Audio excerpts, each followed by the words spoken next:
Differential association theory is another model. It is more in the symbolic interactionist tradition.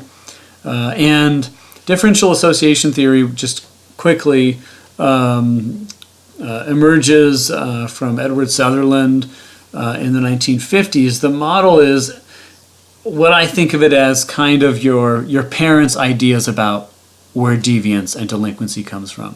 It's very much like this. The emphasis is on people learn the behaviors that they see around them, and that those behaviors become normalized. So it's all about who we associate with, and associating, if we associate with particular kinds of people, if they are our peers, if they are our influence, then the things that they do and they engage in to us become normalized.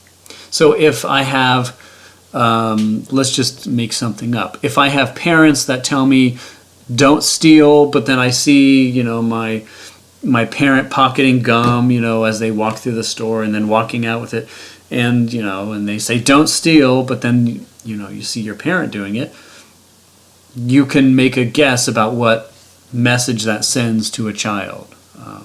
Don't get caught perhaps stealing, but the not stealing part is being contradicted by what I actually see. The model that I think would be more familiar to us when we think about this is the idea that peers have a major influence on us. And as we get older, people like parents worry about this a lot more. We don't worry about it perhaps as much with a 4-year-old or a toddler or something like this. But when children start to get in school and they start to get older and they spend more time with their friends or their peers at school than they are actually spending with family, then the bigger influence can become the peers. So if I'm spending time with peers who are, doing their math homework and getting all their stuff done, if that's who then that's normal. That's sort of the thing I become used to, I become accustomed to, and for me that seems normal, and it also seems desirable. I can internalize that. If I'm spending time with peers who use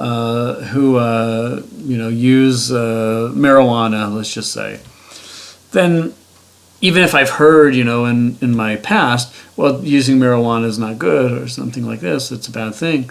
But if I'm around peers that are doing this every day, then over time, the idea of differential association theory is that what I knew prior to what I'm seeing today is it carries less weight.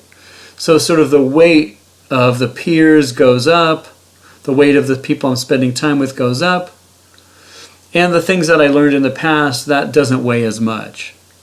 So it's very much about who we spend time with. That influences us much more than some other thing we've heard or learned in the past. So if you've ever had a parent or a family member or any person say, "Oh, don't spend too much time with this person or this group, they're a bad influence," that is very much the kind of thinking that differential association theorists would emphasize. That we construct our visions of deviance based on the people that we're around, and those ideas can and do change over time. So who we surround ourselves by can be either a positive influence on us or a negative influence on us. So that's differential, at least that's the sort of broad element of differential association theory that you really need to be familiar with for us moving forward.